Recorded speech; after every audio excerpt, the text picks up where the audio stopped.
Hello साथियों, कैसे हैं आप सभी लोग। आशा करते हैं आप सभी लोग स्वस्थ मस्त होंगे।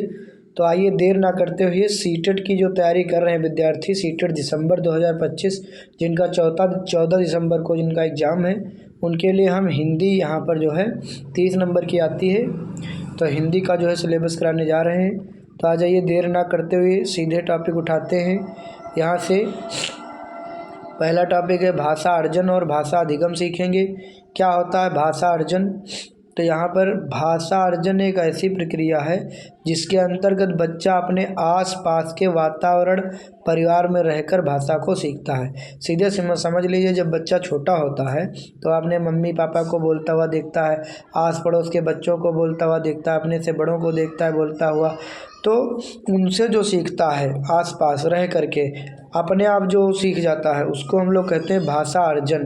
भाषा अर्जन एक ऐसी प्रक्रिया है जिसके अंतर्गत बच्चा अपने आसपास के वातावरण परिवार में रहकर भाषा को सीख लेता है, अपने दोस्तों से, अपने परिवार से, अपने माता पिता से।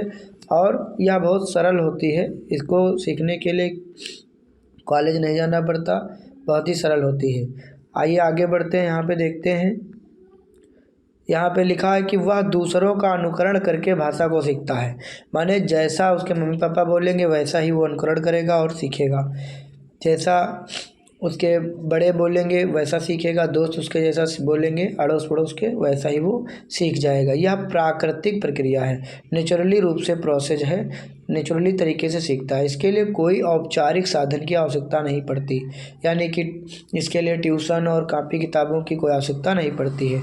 यह एक प्रकार से मातृभाषा या क्षेत्रीय भाषा होती है, घर की भाषा या क्षेत्र की भाषा होती है, उसको वो सीख लेता है। जैसे आजकल बच्चे मोबाइल से बहुत ज़्यादा सीखते हैं, कार्टून वगैरह से। तो आइए आगे देखते हैं भाषा अर्जन से संबंधित महत्वपूर्ण बिंदु क्या क्या होते हैं। तो भाषा अर्जन की प्रक्रिया सहज और स्वाभाविक होती है। जैसा पहले ही बताया कि भाषा अर्जन करना बहुत ही सहज होता है, स्वाभाविक होता है। इसमें किसी भी व्याकरण की आवश्यकता नहीं होती, कोई व्याकरण इसमें नहीं आवश्यकता होती। भाषा अर्जन में सर्वाधिक महत्व परिवार व समाज का होता है। इसमें क्या होता है, सबसे ज़्यादा महत्व परिवार व समाज का इसमें होता है। परिवार से सीखता है और समाज से सीखता है बच्चा। आगे देखते हैं भाषा अधिगम क्या होता है। तो यहाँ पर जो है भाषा अधिगम क्या है, सबसे पहले यहाँ पे देखेंगे। इसमें क्या होगा, ये सीखने के लिए कहीं पढ़ना पड़ेगा, औपचारिक साधनों की आवश्यकता पड़ेगी, यहाँ पर कॉलेज की आवश्यकता पड़ेगी, तो उसको भाषा अधिगम कहा जाता है। बुक्स की आवश्यकता पड़ेगी, नियम और इसमें व्याकरण होगी, उसका प्रयोग जो है किया जाएगा। क्योंकि जैसे कोई भाषा सीखेंगे दूसरी तो वो नियम उसमें होंगे, उसका व्याकरण होगा। इंग्लिश जैसे सीखेंगे तो उसका क्या होगा, व्याकरण होगा, उसके नियम होंगे, तब उसको हम सीख पाएंगे। इसे हम द्वितीय भाषा के नाम से भी जानते हैं। जैसे यहाँ पर आपको हिंदी जैसे घर में बोली जाती है, आप हिंदी सीखते हैं तो वो अर्जन हो गई, और आप इंग्लिश सीखते हैं कॉलेज में जाके तो द्वितीय भाषा हो गई, जिसको हम लोग अधिगम कहेंगे। ठीक, अब भाषा अधिगम जो होता है थोड़ा कठिन होता है, क्योंकि इसमें नियम और व्याकरण भी होता है।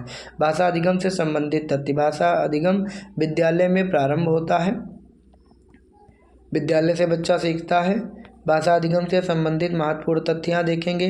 भाषा अधिगम विद्यालय में प्रारंभ होता है। भाषा अधिगम में बच्चों को प्रयास करना पड़ता है, बिना प्रयास के वो नहीं सीख पाएंगे।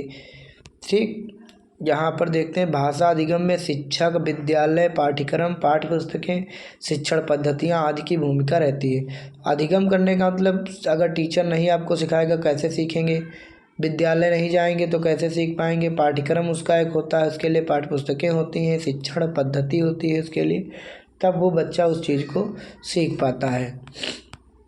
आइए क्वेश्चन करते हैं भाषा अधिगम को लेकर के, भाषा अर्जन को लेकर के। यहाँ पे दिखाई दे रहा होगा, भाषा अर्जन और भाषा अधिगम के संदर्भ में कौन सा कथन सही नहीं है। कौन सा कथन सही नहीं? सांस्कृतिक विभिन्नता भाषा अर्जन और भाषा अधिगम को प्रभावित करने वाला महत्वपूर्ण कारक है, बिल्कुल सही है। भाषा अर्जन में विभिन्न संकल्पनाएं मातृभाषा में बनती हैं, बिल्कुल सही है। भाषा अधिगम में कभी भी अनुवाद का सहारा नहीं लिया जाता, गलत। भाषा जब हम अधिगम करते हैं, जब कोई नई भाषा सीखते, दूसरी भाषा सीखते हैं, तो अनुवाद का सहारा लेना पड़ता है, उसका अपना नियम होता है, उसके अपने रूल होते हैं। तो यही यहाँ पर गलत कौन सा है, सही नहीं, मतलब तीसरा। तो यहाँ पे यही पूछा है, जो नेगेटिव हो तो नेगेटिव का ये नेगेटिव हो जाएगा तीसरा यहाँ पर। आइए अगला प्रश्न देखते हैं। भाषा सीखने और भाषा अर्जित करने में अंतर का मुख्य आधार क्या है? यहाँ पर अंतर का मुख्य आधार क्या है? भाषा की जटिल संरचनाएं, भाषा की पाठ्यपुस्तकें, भाषा का लिखित आकलन, भाषा का उपलब्ध परिवेश। तो मुख्य अंतर यही है कि भाषा का उपलब्ध परिवेश उनके लिए होना चाहिए। अर्जित कर रहे हैं ना, अधिगम थोड़ा ना कर रहे हैं। अर्जित करने के लिए क्या है? बच्चा अपने आस पड़ोस से, परिवेश से सीखता है। तो ये इसका फोर्थ विकल्प सही हो जाएगा। भाषा अधिगम एवं अर्जन के संदर्भ में विद्वानों के जो हैं कुछ विचार हैं। जैसे उसमें एक वैज्ञानिक मनोवैज्ञानिक हुए हैं वाइगोत्स्की। उन्होंने क्या बताया है? उन्होंने कहा कि बच्चों की जो भाषा समाज के साथ संपर्क का ही परिणाम है। यानी वो सीधे सीधे कहते हैं कि बच्चा जो है वो समाज से सीखता है। वाइगोत्स्की जी कहते हैं कि बच्चा जो है वो समाज से सीखता है। तो इनको याद रखिएगा। जीन पियाजे क्या कहते हैं? जीन पियाजे कहते हैं भाषा अन्य संज्ञानात्मक तंत्रों की भांति परिवेश के साथ साथ, यहाँ देख लीजिए, पियाजे कहते हैं कि भाषा संज्ञानात्मक तंत्रों की भांति, परिवेश तो होता ही है, परिवेश के साथ अंतःक्रिया के माध्यम से ही विकसित होती है। पियाजे कहते हैं कि परिवेश के साथ बच्चा इंटरेक्ट करके जो है सीखता है। ये पियाजे जी कहते हैं। ठीक, और वहीं पर अगर आप वाइगोत्स्की को देखेंगे तो वाइगोत्स्की जी कहते हैं कि बच्चों की भाषा समाज के साथ संपर्क का ही परिणाम है। ये कहते हैं, वाइगोत्स्की कहते हैं, और ये जीन पियाजे जी कह रहे हैं। आगे देखते हैं।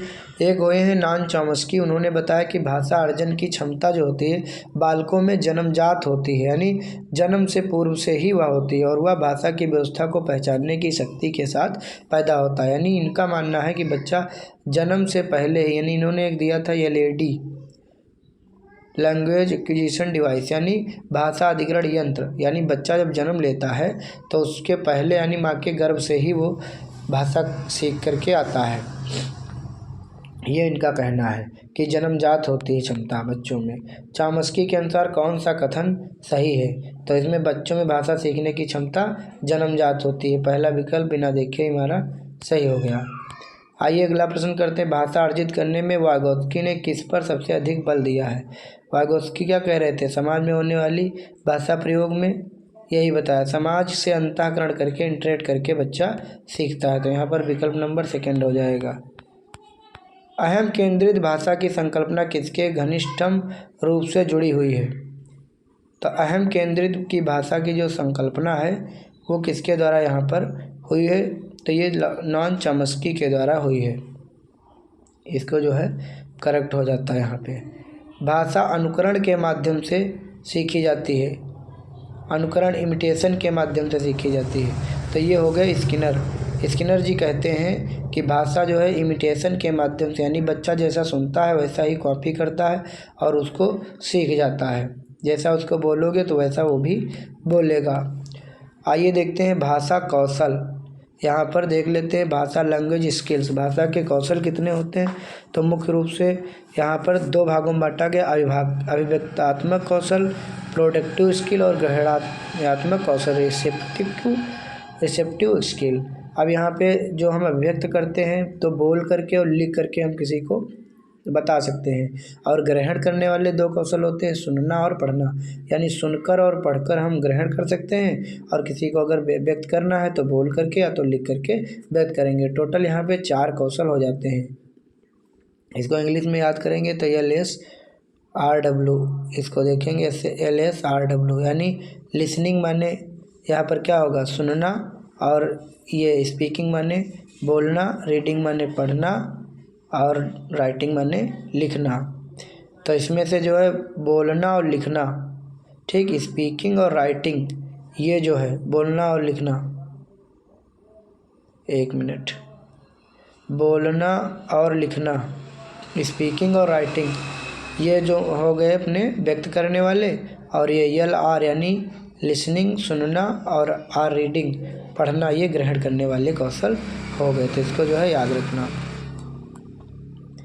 भाषा शिक्षण के लिए आवश्यक चारों कौशल परस्पर एक दूसरे से अंतः संबंधित होते हैं। ये नहीं कि बच्चा पहले सुनना ही सीखेगा फिर बोलना सीखेगा। बच्चा कुछ भी पहले कर सकता है। भाषा के चारों कौशल क्रम से नहीं सीखे जाते बल्कि सभी एक साथ सीखे जाते हैं। जैसे बच्चा सुनने के साथ साथ बोलना भी सीखता है और पढ़ने के साथ साथ लिखना भी सीखता है। ये नहीं कि बच्चा पहले पढ़ेगा ही फिर लिखेगा ही। ठीक, तो आशा करते हैं वीडियो आपको समझ में आई होगी। ठीक, मिलते हैं आप सभी से नेक्स्ट वीडियो में।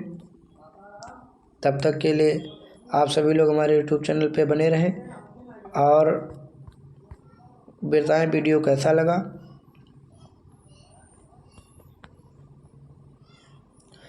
धन्यवाद।